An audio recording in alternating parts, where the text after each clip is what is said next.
সুপ্রভাত বন্ধুরা, আজ হলো ২৬ জুন, ১১ আষাঢ়, বৃহস্পতিবার।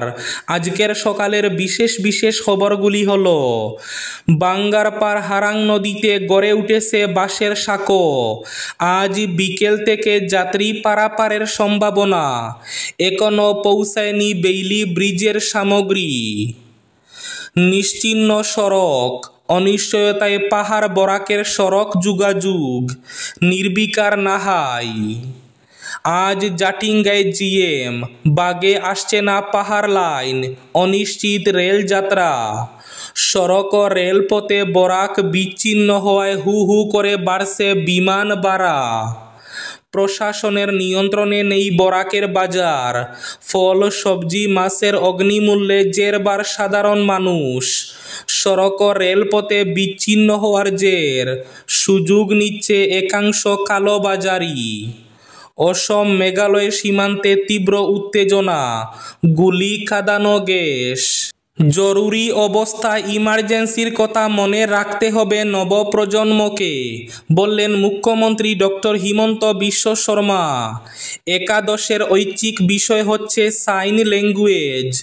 গুরুত্বপূর্ণ ঘোষণা মুখ্যমন্ত্রী ডক্টর হিমন্ত বিশ্ব শর্মার। বরহলা ডলু অন্নপূর্ণা সড়কে ভয়ঙ্কর সড়ক দুর্ঘটনা, মৃত্যু ১ জনের, আহত ২ জন। পাতারকান্দির ২টি ব্লকের ৩টি জিপিতে সভাপতি এবং সহ-সভাপতি নির্বাচিত। ছাপড়া জিপিতে সভাপতি নির্বাচিত জহুরুল ইসলাম। বিদ্যানগর জিপির সভানেত্রী নির্বাচিত লীলা বারৈ। চরগুলায় নন্দিতা নাথ। এদিকে হাসানপুর জিপির লটারিতে জিতে সভানেত্রী সুপ্তা, সহ-সভানেত্রী সুপানা।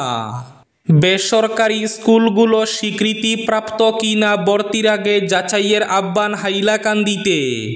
ছাত্রছাত্রীদের ট্রান্সফার সার্টিফিকেটে কাউন্টার সাইন সংক্রান্ত আদেশ। ডিএলএড এন্ট্রান্স পরীক্ষা কালীগঞ্জে অনুষ্ঠিত হচ্ছে না, এলাকার বিশিষ্টজনের দাবি মানল না ডায়েট কর্তৃপক্ষ। খুব জনমনে। বাংলা ডিপ্লোমা সার্টিফিকেট নিয়ে বিপাকে টেট উত্তীর্ণরা। এদিকে হজে গিয়ে অসুস্থ বদরপুরের আব্দুল মান্নান, বেঙ্গালুরু থেকে ফেরার পথে কলকাতায় মৃত্যু। আজ বিমানে নিয়ে আসা হবে মৃতদেহ। বিকেল ৪টায় মর্যাদকান্দিতে জানাজা। বাজারিছড়ার হৈলামছড়ায় অটো দুর্ঘটনায় মৃত্যু ঘটল ১ জনের, আহত ২ জন। ৮ বছরের প্রতিবাদ সফল। আলগাপুর মডেল হাসপাতালে এক্স-রে পরিষেবা শুরু হতে চলেছে ১ সপ্তাহে। তাহলে বিস্তারিত খবরে যাওয়ার আগে অবশ্যই ভিডিওটিতে একটি লাইক করে চ্যানেলটি সাবস্ক্রাইব করে পাশের বেল আইকনটি বাজিয়ে রাখবেন এবং ফেসবুক পেজটি ফলো করে ভিডিওটি অবশ্যই শেয়ার করবেন, যাতে সঠিক তথ্যগুলো সবার কাছে পৌঁছাতে পারে। এবার শুনুন আজকের খবরগুলির বিস্তারিত। প্রথম খবর, বাঙ্গারপাড় হারাং নদীতে বাঁশের সাঁকো। আজ বিকেল থেকে যাত্রী পারাপারের সম্ভাবনা। এখনও পৌঁছায়নি বেইলি ব্রিজের সামগ্রী। তদন্তের দিকে চেয়ে আছেন বরাক উপত্যকার মানুষ। শিলচর কালাইন রোডের বাঙ্গারপাড়ে ভেঙে পড়া হারাং সেতুর পাশে গড়ে উঠেছে বাঁশের সাঁকো। সব কিছু ঠিক থাকলে আজ বৃহস্পতিবার থেকে বাঁশের সাঁকো দিয়ে পারাপার করতে পারবেন যাত্রীরা। পাশাপাশি জোরদারভাবে চলছে ভেঙে পড়া সেতুর ধ্বংসাবশেষ সরানোর কাজও। তবে ১ সপ্তাহেও পৌঁছায়নি বেইলি সেতু নির্মাণ সামগ্রী। ১৭ জুন ২০২৫ শিলচর কালাইন রোডের বাঙ্গারপাড়ে ভেঙে পড়েছিল হারাং সেতু। ২টি ওভারলোডেড লরি নিয়ে সেতুটি নদীতে তলিয়ে গিয়েছিল। এরপর পুরো বরাক উপত্যকায় রীতিমতো হইচই পড়ে যায়। সড়ক যোগাযোগের ক্ষেত্রে উপত্যকার ৩ জেলা সহ ত্রিপুরা, মিজোরামের উপর একটা বিপর্যয় নেমে এসেছিল। এই ঘটনার ১ সপ্তাহ পেরিয়ে গেছে। অনিশ্চয়তার মধ্যেও প্রকৃতির সঙ্গে লড়ছে রেল। দেশের রেল মানচিত্র থেকে বুধবার তৃতীয় দিনেও বিচ্ছিন্ন ছিল ডিমা হাসাও সহ বরাক উপত্যকা। নিশ্চিহ্ন সড়ক, অনিশ্চয়তায় পাহাড় বরাকের সড়ক যোগাযোগ নির্বিকার নাহাই। সোমবার সকাল থেকেই জাটিঙ্গা হারাঙ্গাজাও সড়কের জাটিঙ্গা লামপুর স্টেশনের কাছে সড়ক পথ বসে যাওয়া ছাড়াও ভূমিস্খলনের জেরে পথ নিশ্চিহ্ন হয়ে পড়েছে। এদিকে একই অবস্থা রেলপথের। তবে রেলপথ সচলে এনএফ রেল মঙ্গলবার থেকে কাজ করছে। যদিও সড়ক পথ সচল করা নিয়ে সংশ্লিষ্ট কর্তৃপক্ষের তেমন দৌড়ঝাঁপ পরিলক্ষিত হয়নি। জাটিঙ্গা পয়েন্ট জেলা প্রশাসনের তরফে রোড ক্লোজারের বোর্ড বসিয়ে দেওয়ার পাশাপাশি একাধিক পুলিশ কর্মী মোতায়েন করা হয়েছে। এদিকে প্রশাসনের নিয়ন্ত্রণে নেই বরাকের বাজার। ফল, সবজি, মাছের অগ্নিমূল্যে জেরবার সাধারণ মানুষ। সড়ক ও রেলপথে বিচ্ছিন্ন হওয়ার জের সুযোগ নিচ্ছেন একাংশ কালোবাজারি। এদিকে সড়ক ও রেলপথে বরাক বিচ্ছিন্ন হওয়ায় বিমান ভাড়া হু হু করে বাড়ছে। গেমন সেতু বন্ধ হয়েছিল বেশ আগে। এরপর হারাং সেতু ভেঙে স্থলপথে বিচ্ছিন্ন হয়েছিল বরাক উপত্যকা। এবার জাটিঙ্গা লামপুরে 10 নেমে রেলপথ সম্পূর্ণরূপে বন্ধ হয়ে গেছে। 3 থেকে 4 দিন হলো একযুগে সড়ক ও রেলপথে বিচ্ছিন্ন গোটা বরাক। বলা যায় দক্ষিণ অসম সহ ত্রিপুরা, মিজোরাম, মণিপুরের লাইফলাইন মুখ থুবড়ে পড়েছে। আর সেই সঙ্গে বাজারে মাছ, ফল, শাকসবজির দাম গেছে সাধারণের নাগালের বাইরে।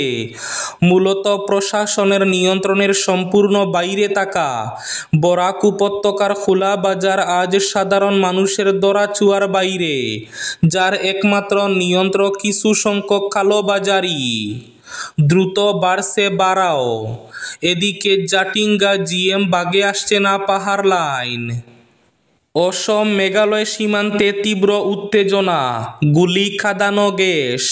পশ্চিম কার্বি আংলং জেলার অসম মেঘালয় সীমান্তে গতকাল তীব্র উত্তেজনাময় পরিস্থিতির সৃষ্টি হয়।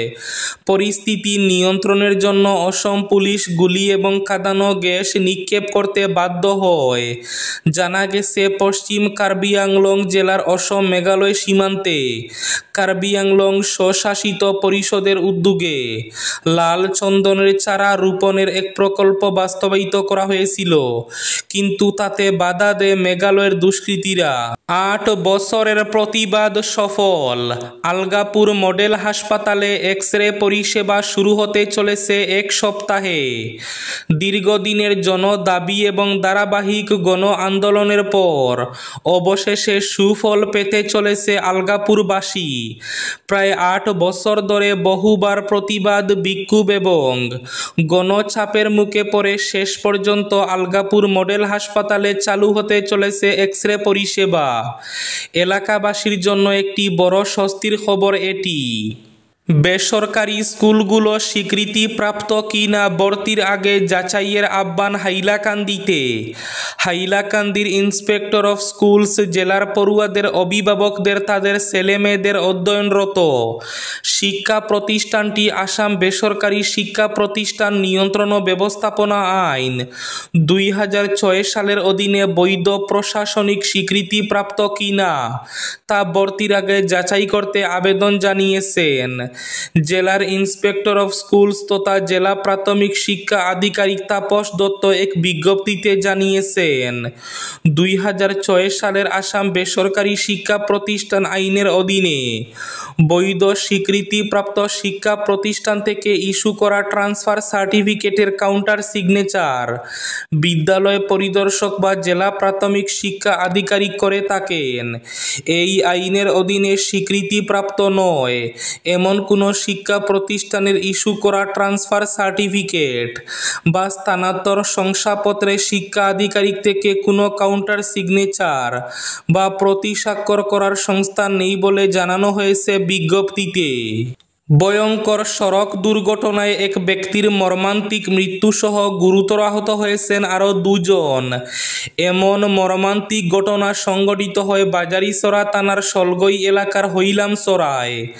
ঘটনার বিবরণে জানা গেছে, বুধবার রাতে AS 10B C4135 নম্বরের একটি অটোতে চেপে কয়েকজন যাত্রী বাড়ি যাওয়ার উদ্দেশ্যে সলগই বাজার থেকে রওনা দেয়। হইলামছড়ায় যাওয়ার পথে দুর্ঘটনাটি ঘটে। এতে গুরুতর আহত হন 4 জন।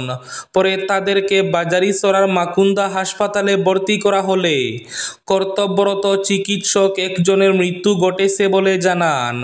মৃতের নাম বীরন কাওর, বাড়ি কাছাড়ের বরখলা কেন্দ্রের হরিণছড়ায়। বাকি আহতরা চিকিৎসারত রয়েছেন মাকুন্দা হাসপাতালে। জানা গেছে, মৃত বীরন সহ বাকিরা একটি শ্রাদ্ধের অনুষ্ঠানে যোগ দিতে এক আত্মীয়ের বাড়িতে এসেছিলেন। আত্মীয়ের বাড়ি থেকে ফেরার পথে এই ভয়ঙ্কর দুর্ঘটনাটি ঘটে। এদিকে ডলু অন্নপূর্ণা সড়কে ভয়ঙ্কর সড়ক দুর্ঘটনা, মৃত্যু 1 জন, আহত 2 জন। ডলু অন্নপূর্ণা সড়কের খরিলে অটোরিকশা এবং বোলেরোর সংঘর্ষে গুরুতর আহত হন 3 জন। আহতরা হলেন শিলচর বিবেকানন্দ রোডের বাসিন্দা তথা উদয়পুর LP স্কুলের শিক্ষিকা মৌসুমী পাল, বরখলা বদরপুরের ইচাকালী মজুমদার, অটো চালক আব্বাসুদ্দিন মজুমদার।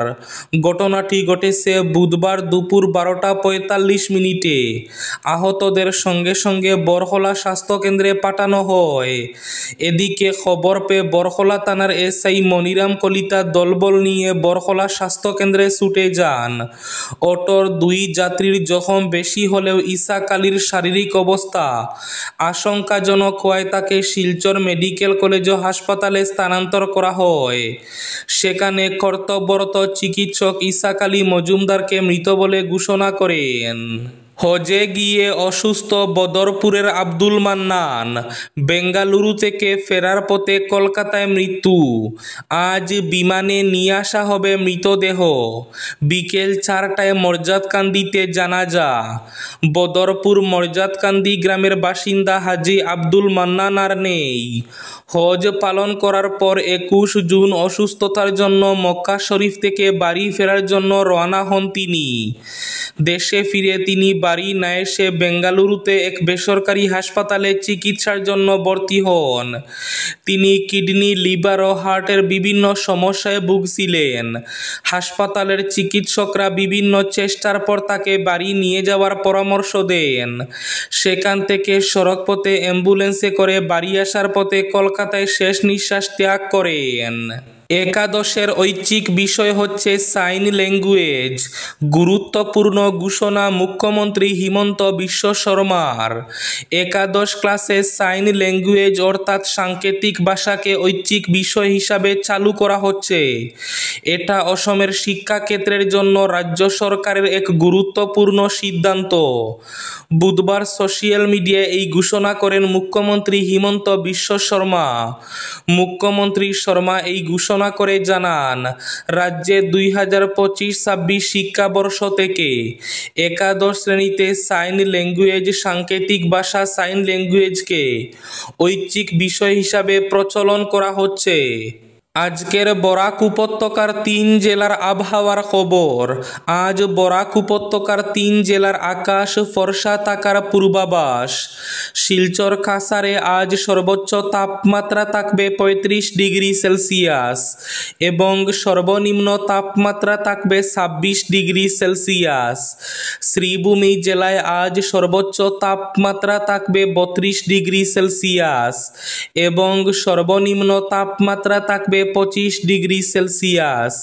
হাইলাকান্দি জেলায় আজ সর্বোচ্চ তাপমাত্রা থাকবে 33 ডিগ্রি সেলসিয়াস এবং সর্বনিম্ন তাপমাত্রা থাকবে 26 ডিগ্রি সেলসিয়াস। এবার শেষ খবরটি। বাংলা ডিপ্লোমা সার্টিফিকেট নিয়ে বিপাকে টেট উত্তীর্ণরা। সরকারের নির্দেশিকা অনুযায়ী যাবতীয় নিয়ম পূরণ করে টেট পরীক্ষা উত্তীর্ণ হওয়ার পরও বাংলার ডিপ্লোমা সার্টিফিকেট থাকা পরীক্ষার্থীরা এবার বিপাকে পড়েছেন। পরীক্ষায় উত্তীর্ণ হলেও নথিপত্র যাচাইয়ে গিয়ে তা বাতিল করে দিচ্ছে রাজ্যের শিক্ষা বিভাগ। এই পরিস্থিতিতে নিজেদের কেরিয়ার নিয়ে এই আবেদনকারীরা যেমন আশঙ্কায় ভুগছেন, তেমনি তাদের মানসিকভাবেও ভেঙে দিয়েছে। শুধু বাংলার ক্ষেত্রেই নয়, অসমিয়া ডিপ্লোমা সার্টিফিকেট নিয়েও যারা আবেদন করেছেন তারাও একই পরিস্থিতির শিকার। এ অবস্থায় বরাক উপত্যকা বঙ্গ সাহিত্য এবং সংস্কৃতি সম্মেলন এবং অসম সাহিত্য সভা সংশ্লিষ্ট বিষয়ের পরীক্ষার্থীদের জন্য মুখ্যমন্ত্রী হিমন্ত বিশ্ব শর্মাকে স্মারকপত্র পাঠিয়ে সুরাহা চেয়েছেন। এদিকে ডিএলএড এন্ট্রান্স পরীক্ষা কালীগঞ্জে অনুষ্ঠিত হচ্ছে না। এলাকার বিশিষ্টজনদের দাবি মানল না ডায়েট কর্তৃপক্ষ। খুব জনমনে। আগামী 5 জুলাই শ্রীভূমিতে অনুষ্ঠিত হবে ডিএলএড কোর্সের এন্ট্রান্স পরীক্ষা, তবে এই পরীক্ষা কালীগঞ্জে অনুষ্ঠিত হচ্ছে না। এবারে শ্রীভূমি জেলায় আবেদনকারীর সংখ্যা প্রায় 1400। ইতিমধ্যে পরীক্ষার কেন্দ্র চয়ন করে শ্রীভূমি শহরের কয়েকটি স্কুলের নাম পাঠানো হয়েছে বলে জানা গেছে। তবে ডিএলএডের এন্ট্রান্স পরীক্ষা কালীগঞ্জে অনুষ্ঠিত হচ্ছে না। এখানে বিগত দিনে এডিআরই পরীক্ষা জেলার কোনায় কোনায় অনুষ্ঠিত হয়েছিল, তাই কালীগঞ্জে কেন অনুষ্ঠিত করা যাবে না ডিএলএড এন্ট্রান্স পরীক্ষা, প্রশ্ন এলাকাবাসীর। এই ছিল আজকের সকালের বিশেষ বিশেষ খবরগুলি। ভিডিওটি অবশ্যই লাইক করে শেয়ার করে দেবেন।